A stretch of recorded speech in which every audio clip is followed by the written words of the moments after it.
The boundary is the lesson. You can't ride every story home, and that's not a failure. I see you.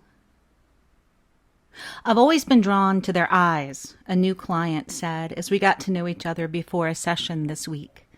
The horse's eyes speak to me. Much of my work centers around women who have always loved horses and are finally creating time, now that their careers are settled and their kids are moving away, to explore horses for the first time, or to come back to horses after some time away. For many, it's the culmination of a childhood dream. In the decades between the first spark to the spending time with a horse in person, the horse itself becomes more than an animal, more than an enriching pastime.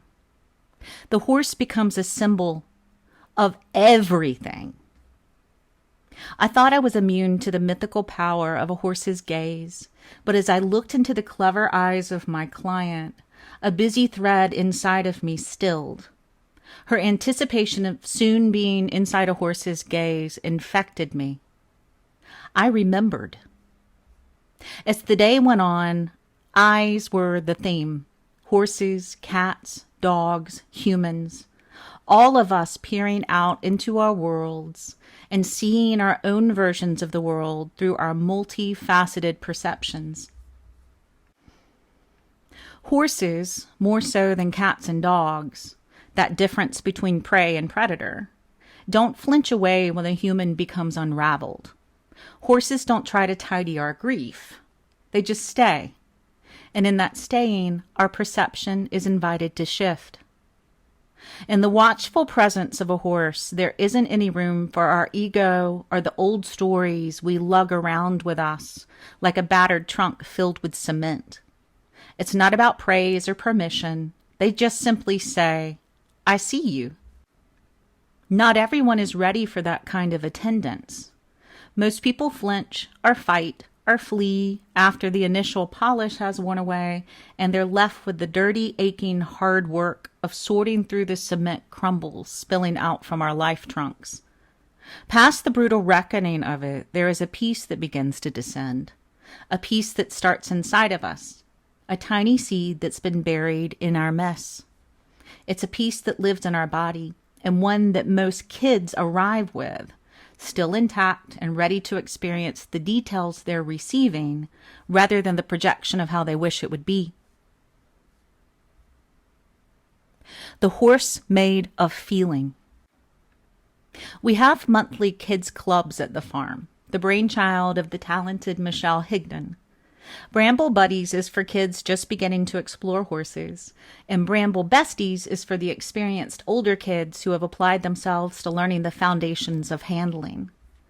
These clubs all take place on the ground beside the horses, and in honor of this June being the 1-year anniversary of Buddies and Besties, Michelle planned parties with water games, snacks, barn time, and crafting hobby horses from pool noodles. There's a little girl who is an absolute delight when she joins us for club events. When she first met our big gray mare, Penny, the little girl described her as warm. This fascinated me, and the girl's mother, who pressed her to describe what she meant by warm. She's just warm, the little girl said.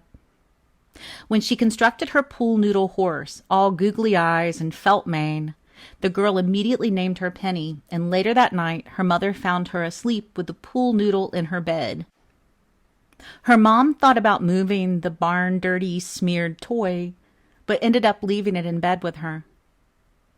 This girl didn't rest with her pretend horse because her ride that day was magical.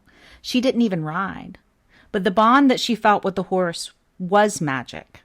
She wanted to be near the pool noodle horse because of what she recognized in Penny. The warmth.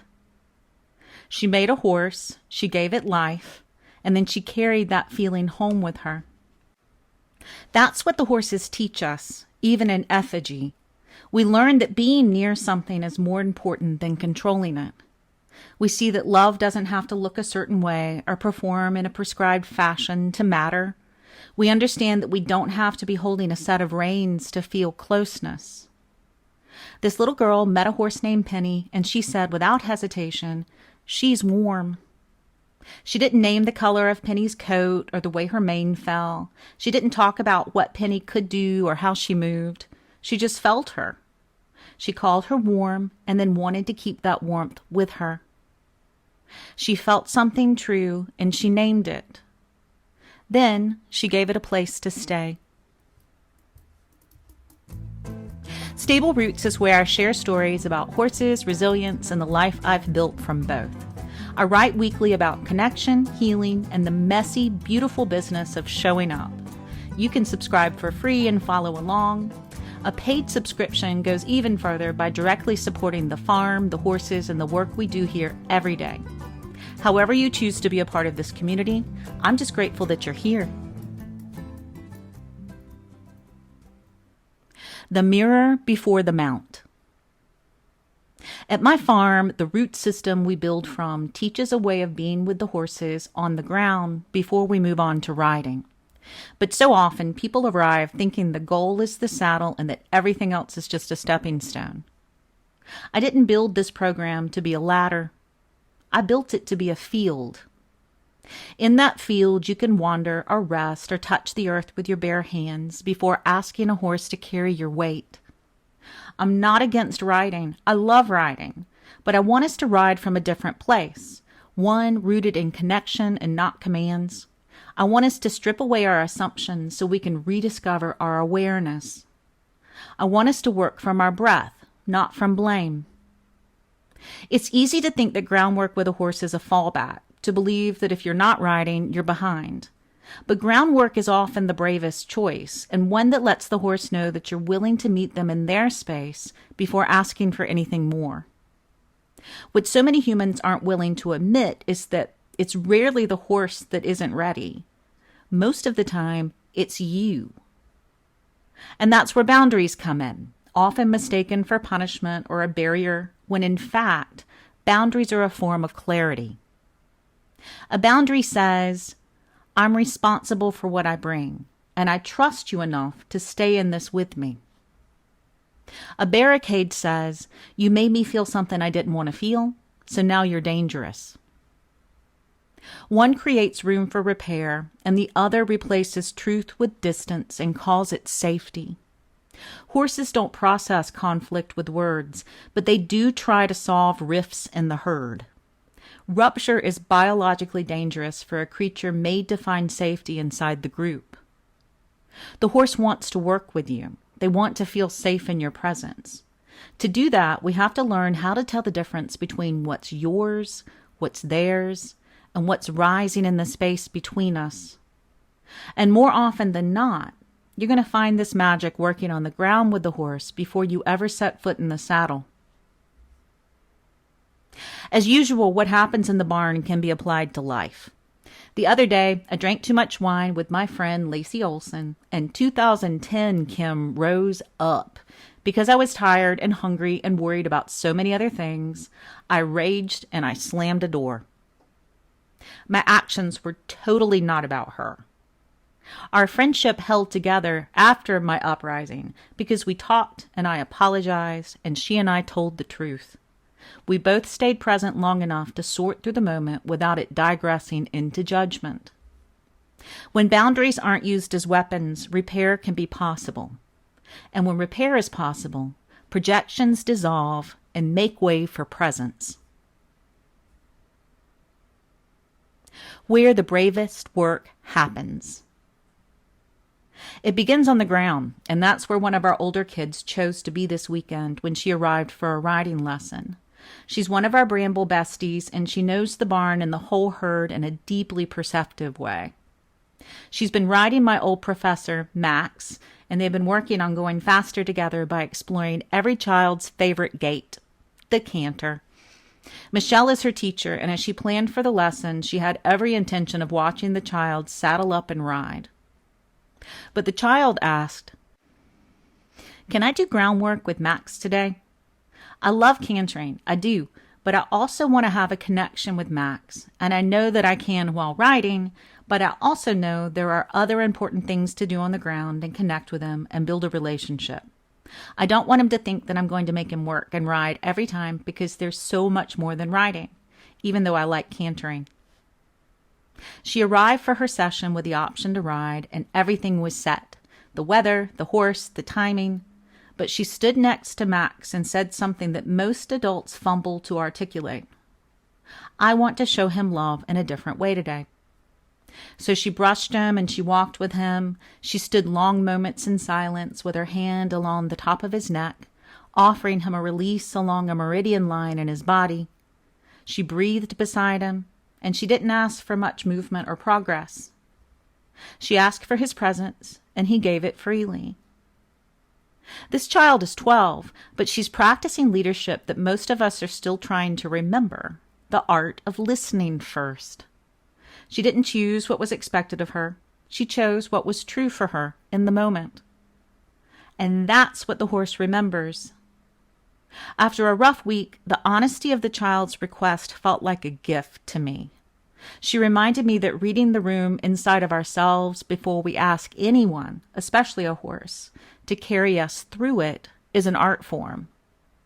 This art doesn't just belong to the young, but they tend to trust it more easily. And when they do, the whole field shifts. Staying long enough to listen. That same afternoon, I sat in the shade of the riding arena while 2 teenagers finished with their lesson. One had chosen to do groundwork with Bentley, a big draft cross, and the other rode George, a new to her horse that requires his rider to pay attention with every step. What should I write about this week? I asked them. I gave them a list of things I'd been considering. Can you write something about boundaries? The query came from a place inside of them that wasn't about rehashing conflict. When the girls spoke of boundaries, it came from a place of deep wariness, both of them on the edge of adulthood and trying to hold themselves upright in a world that keeps asking them to shapeshift. Where does weariness come from when you're tired of being too much or not enough? What do you do when you're trained to make everyone else feel comfortable while ignoring what we truly need? I thought about how often we turn that effort outward, how we contort ourselves to manage other people's emotions, how we stay agreeable until the pressure inside becomes unbearable. And then we start projecting in defense, not out of malice, but like how we swat a fly on our arm, or the horse jerks a head back to brush their shoulder, a reflex. When we're in the arena with the horses, whether we're on the ground or in the saddle, it's so easy to blame the horse or the teacher or a friend because it's hard to name what actually hurts inside of us. We call it a problem when we're really just afraid to say no. We say someone made us feel something when the feeling was already there, buried beneath our surface. And that's why horses matter, showing up with humans and doing the work and never asking us to be palatable. They don't even know what performance is. They reward presence. Sitting in the shade the other day, surrounded by girls on the edge of becoming women, I remembered, this is what the work looks like. It's not about fixing or advising, but staying still long enough for the truth to come out. Enough as you are. The deepest work that I do has nothing to do with riding. That doesn't mean that I'm against riding, but I have lived the work long enough to know that riding a horse is a privilege and not the purpose. What are we willing to name inside of us? And what are we willing to see and be seen by? It's easy to love horses in theory, and it's easier still to chase the idea of connection.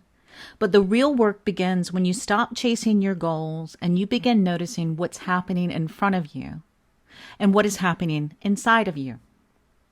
When you look into a horse's eyes, that's where the gaze returns. The eyes of a horse don't flatter or rescue or rearrange.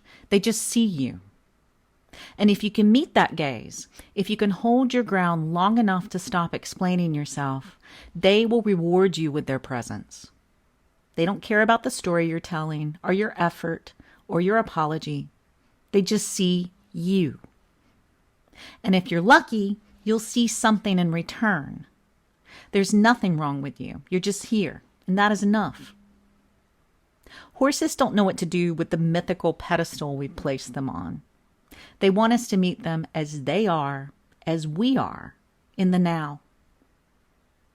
I've watched kids build horses from pool noodles and carry them home like sacred objects. I've watched 12-year-olds choose to stand beside a horse instead of ride one. I've sat in the shade with teenagers who want to talk about boundaries instead of boys. And I've stood beside so many horses and watched them ask nothing of me other than I arrive as I am, aware of my projections, willing to set my boundaries, and offering out the courage to stay.